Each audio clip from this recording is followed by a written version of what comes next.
Bonjour à tous et bienvenue sur la chaîne de Fouini. Les gars, j'en profite déjà dans un premier temps pour faire une dédicace à un abonné fidèle qui s'appelle Jocelyn. Donc grosse dédicace à toi, merci de me suivre.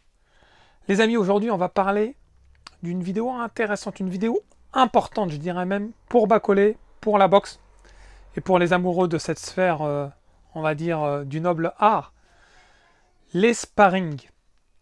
En sparring, il se passe plein de choses. C'est le côté un peu sombre de la boxe. Alors pas sombre dans le sens malsain, sombre dans le sens où on n'a pas connaissance de tout.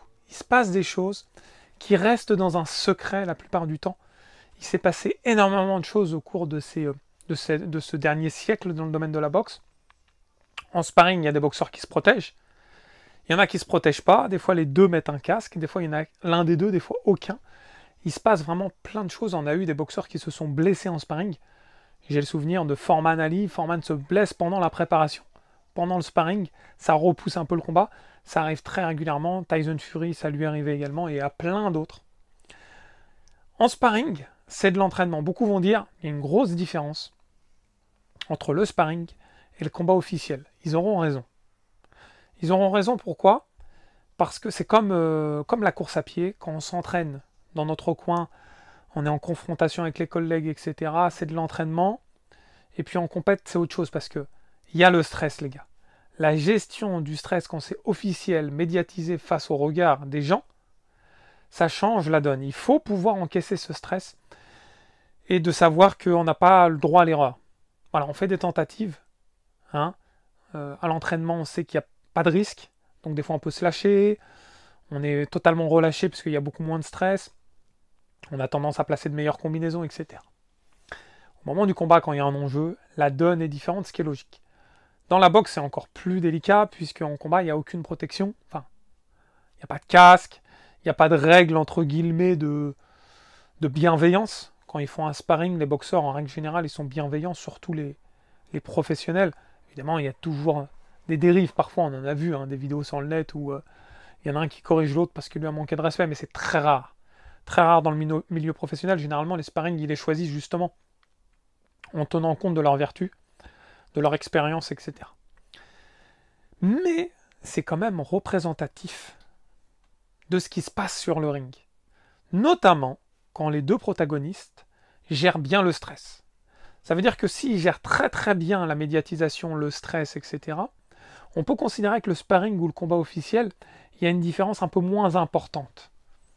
Et là, les boxeurs que je vais référer dans cette vidéo gèrent plutôt bien le stress. Il s'agit d'Alexander Usyk et de Martin Bacolé. On peut même intégrer Dubois dans l'équation, les gars. Il y a Bacolé. Ça fait déjà 1 an, hein. Mais bon, il l'a répété il y a quelques semaines. Je pense que c'est important pour lui de le mettre en avant et je vais expliquer pourquoi dans cette vidéo. Et je vais expliquer pourquoi je fais cette vidéo également. Il a dit à la télé, je crois que c'était sur Sport News, bon, avec mon anglais qui est un peu approximatif, mais par la suite j'ai lu d'autres articles. Il explique qu'il fait des sparring avec des rostas, avec des stars de la boxe anglaise, avec du top 3, du top 5, du top 10, principalement du top 5. Et il a fait un sparring en particulier contre Alexander Usyk, dans lequel ils ont envoyé des coups quand même. Ça a échangé, je ne vais pas dire violemment, mais ça a échangé. Il a expliqué qu'il a très peu été touché, et qu'à un moment donné, il y a eu une combinaison qui est partie, et il y a eu un coup au corps qui a mis KO Usyk. Le manager d'Usyk était présent, et a été voir Martin Bacolé et lui a dit « Toi, tu seras un futur champion du monde. » Parce qu'il sait qu'Usyk, il ne se fait pas toucher facilement. On le sait tous, qu'Usyk, en termes de boxe réfléchie, en tant de boxe intelligente sur le ring, des réflexes, une vitesse, Usyk, il est monstrueux. Usyk, s'il a réussi à battre Tyson Fury ou Joshua à 2 reprises, c'est qu'il est monstrueux, il n'y a rien à dire. On l'a vu, il a éteint Dubois. Donc, voilà, Usyk, on sait comment il est. Bacolé, c'est pas le genre de personnage à mentir. Et d'ailleurs, il a commencé son interview en disant « Je n'aime pas mentir, je n'aime pas ça. J'aime dire la vérité. » Et là, ça me tient à cœur d'eux. Mais, c'est pas pour se la péter, en fait. Et ça, c'est important. Bacolé, il dit pas qu'il a mis KO Usyk en sparring pour se la péter. Parce qu'en fait, en soi, il a même caché certainement beaucoup de choses de ce qui se passe en sparring pour protéger les boxeurs, par acquis de conscience aussi. Voilà, c'est une démarche tout à fait à son honneur. Mais il y a un moment donné, et ça c'est important les gars, il y a un moment donné, il y en a qui sont plus médiatisés que d'autres. Usyk, Joshua, Fury et même Dubois sont largement plus médiatisés que Martin Bakole. Je suis désolé. Est-ce que c'est parce que c'est un Africain? Je pense pas. J'espère pas en tout cas. Mais je pense qu'effectivement, en Afrique, il y a moins d'argent qu'en Angleterre. Ça, c'est sûr.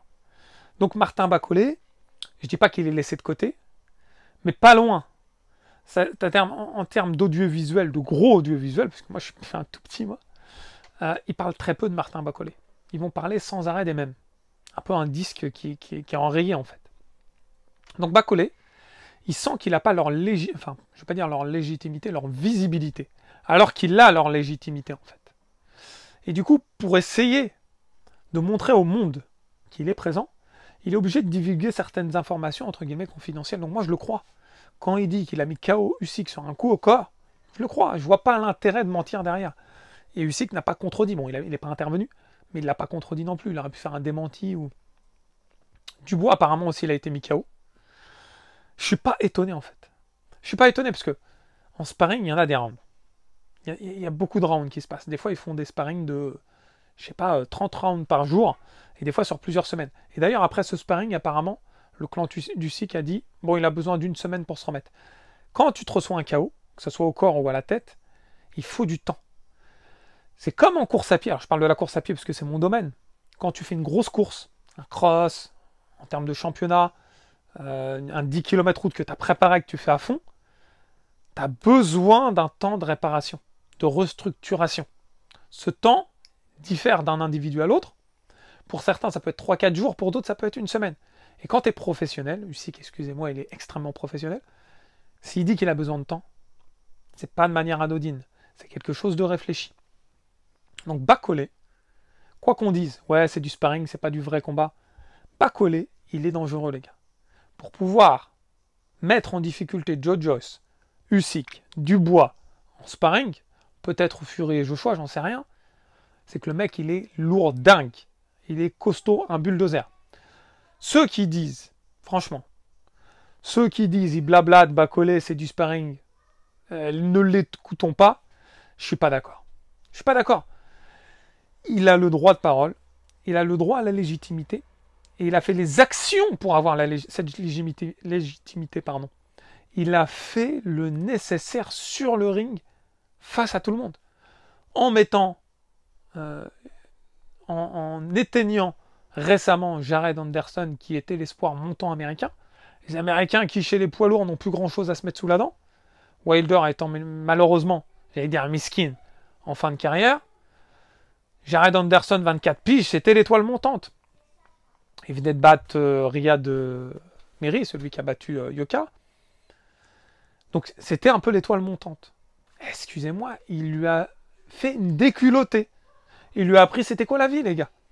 Il lui a mis les choses, voilà, il l'a éduqué. Voilà, le bon terme, c'est qu'il l'a éduqué. Voilà. Il a montré ses qualités et il va les montrer s'il affronte un Zhang. Oui, le risque est présent. Oui, il peut être contré, oui. Mais ça, c'est vrai dans tout combat de boxe, les gars. Que ce soit contre Zhang, contre Wilder, il affronte Joshua aussi, il risque d'être contré. Quand on affronte des mecs qui sont puissants comme ça, forcément, il y a le risque. Mais vous ne croyez pas que Bakole, il a plein d'arguments? Pour moi, il a raison de dire qu'en sparring, il s'est passé ça. Il y en a plein qui vont dire non, non, il aurait dû garder ça secret. Moi, je ne suis pas d'accord. À un moment donné, quand on manque de visibilité, quand on ne nous met pas dans la lumière, mais plutôt dans l'ombre, il faut trouver des moyens pour s'exprimer. C'est comme un tout petit youtubeur, comme moi par exemple, qui fait des vidéos par passion, qui fait des vidéos sur des thèmes qui l'intéressent. Hein, la boxe, Martin Bakole, etc. C'est des choses qui suivent mon quotidien. Hein. Je lis beaucoup de choses, etc. L'athlétisme et bien d'autres choses.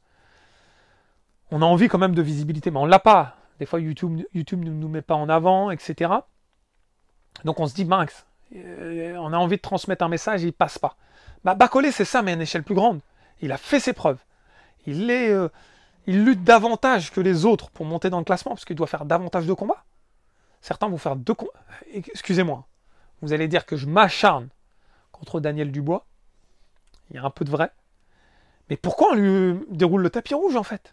Je comprends pas. Expliquez-moi pourquoi Dubois, on lui déroule le tapis rouge. Il a eu sa chance mondiale contre Usyk, alors qu'il avait eu un revers contre Joe Joyce. Je suis désolé. Joe Joyce, lui, il n'avait pas eu sa chance mondiale. Il a dû aller affronter Zhang au moment où il devait avoir sa chance mondiale et c'est terminé. Il s'est fait éteindre par Usyk. Éteindre. Il a abandonné. Voilà. Derrière, il fait 2 combats. Allez. Miller, gros lard, là, le mec qui a été dopé 36 fois. Je suis désolé. Ce propos un peu grossophobe. Je suis pas du tout grossophobe. Mais ça se voit qu'il va à l'arrache. Que voilà, Miller, franchement, totalement irrespectueux. Il a toujours les insultes à la bouche dès qu'il croise un autre boxeur. Et il rentre en con. Je déteste ça.